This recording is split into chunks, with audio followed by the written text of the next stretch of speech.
This is the install of our eyebrows and grill molding. I'm not going to sit here and bore you do all of them because they're all basically the same. We're starting off with our basic eyebrow. This is basically how you're going to get it. Comes out of the mold, we're going to rough cut it. We're going to leave that precision to you. Keep in mind, all four of these are different. Don't ask me why GM did that, but we started off with the original set. We made molds, we made parts, and then we took the parts and perfected the parts to fit as close as we could. So when it comes out of our mold, it's going to have that flashing around it. So now you take your moldings, and first what we want to do is get them all cut close. So you're going to grind the flashing off the back side of it. You want to start getting your fit to where it's fitting nice, okay? And like I said, all four of them are different. They're not marked as far as where they go. I don't have a clue where they go, other than I know all four of them are different. So as you grind them, you fit them to the car, it'll come to you. Okay, put your hands on it, it'll come to you.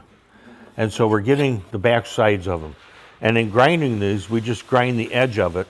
When you grind from the back edge of it, it takes it down nice and brings it to that point. I'll show you real quick and easy. On the back side of it,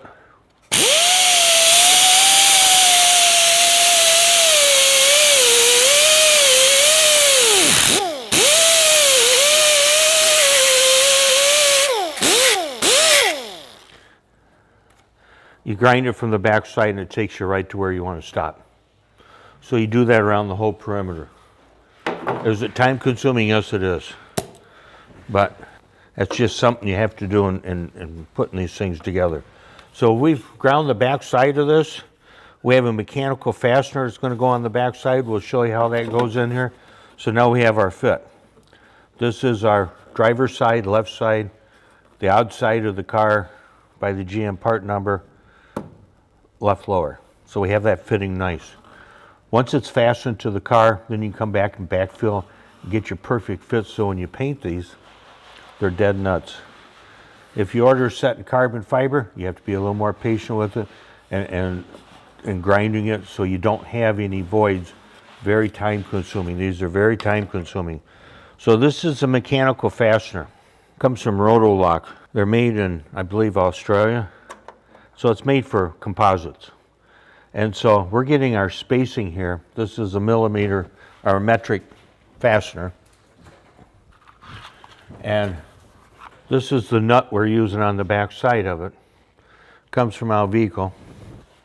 And so this nut has a spinning washer on it. Gives us a nice gap for what we want. So once this is put into place, we're going to put our bonding material, and that bonding material goes through those holes and kind of mushrooms on the other side, and that's what holds it all together. And naturally, these two are going to fit nice, and this one obviously doesn't fit.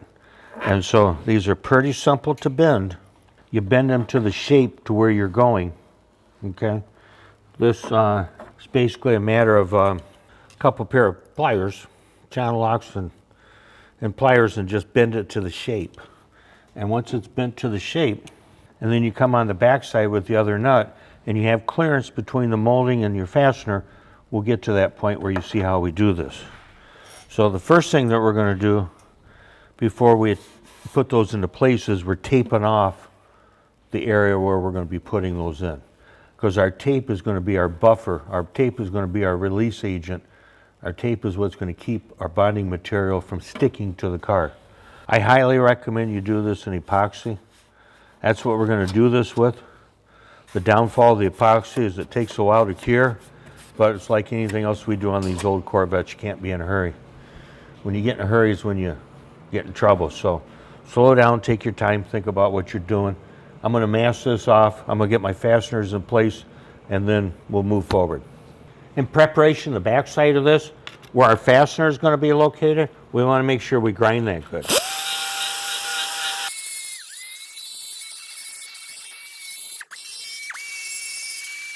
Okay, now we're going to mask it off. We'll go forward from there.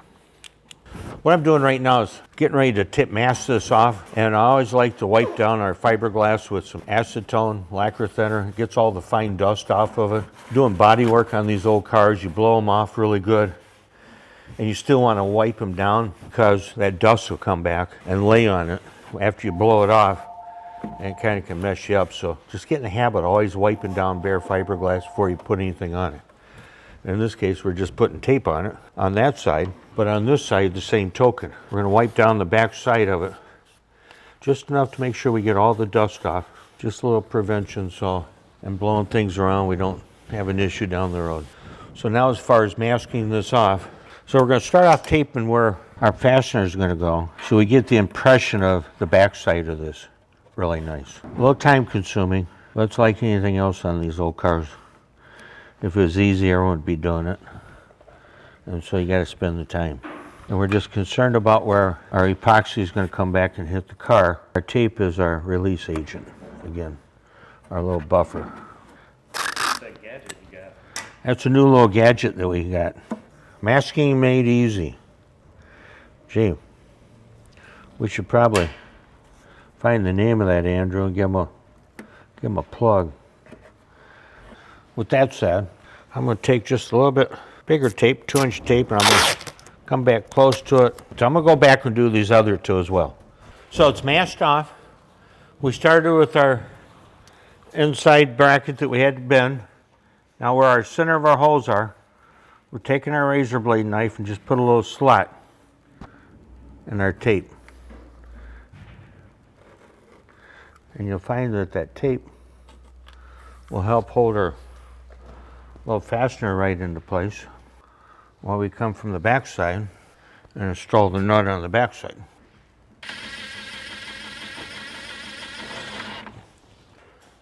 So now we're going to come back, test fit our molding. See that our molding's fitting in there nice. Fits up there tight. So we're going to come back and we're going to mark our tape on the outside where our fastener's at. Now we get our molding up there where we want it to fit. And to make it easy to see, we're going to put a little tape on the outside. If you wanted to sand this molding first, you could. I put them in our blast cabinet, or you can hand sand it, prep it for your primer. Everybody's got different ways of doing things. So we've marked our car so we know where our fastener's at. We put our piece into play. I didn't get my tape quite right. I know in between those spots, now I can come on the back side and I can see where my line was, and I know where I want to put my epoxy so I don't get too carried away. We're just marking the inside of that where my epoxy goes. And that tells me if I have it ground properly or not. I got one little spot I don't like. Still got a little shiny to it.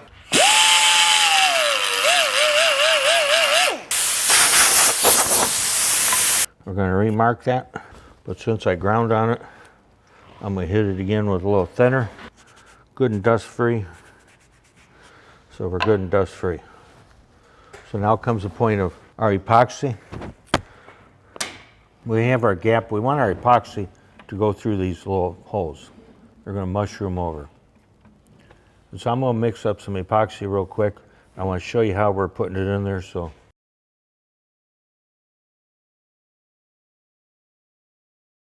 it's mixed up in our bag.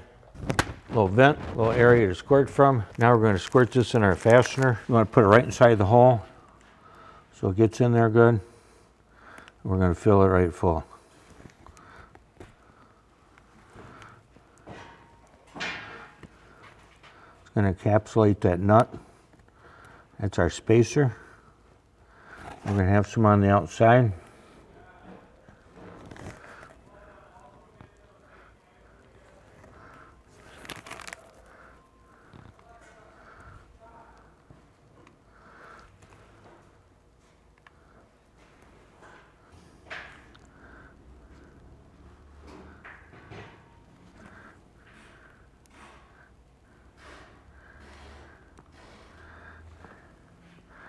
So we know we have it on the back side of it. The next thing we're going to have is a little bit to put on our molding. So our molding has plenty on it.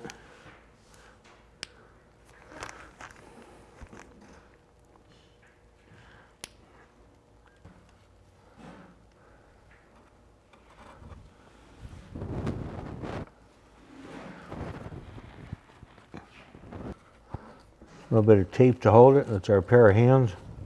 I'm going to keep it in place. And you can pretty much prepare it and do all 6 of them at the same time. Get them all put into place. So I'm a firm believer in letting epoxy sit overnight. And we'll come back to it. So we've removed our tape. We're going to pull our molding off.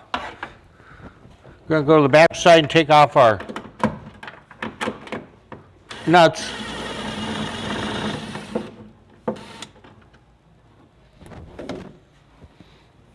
We're just taking an object to put in there on that stud.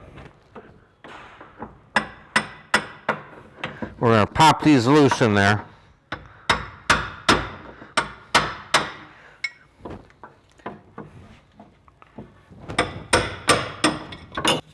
Now we can put those back in our blast cabinet and blast that tape off of there.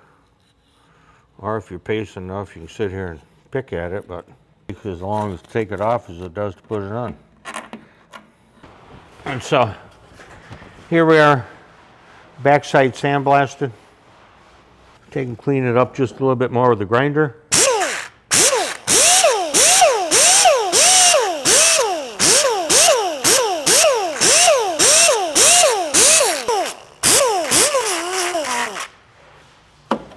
There's your molding.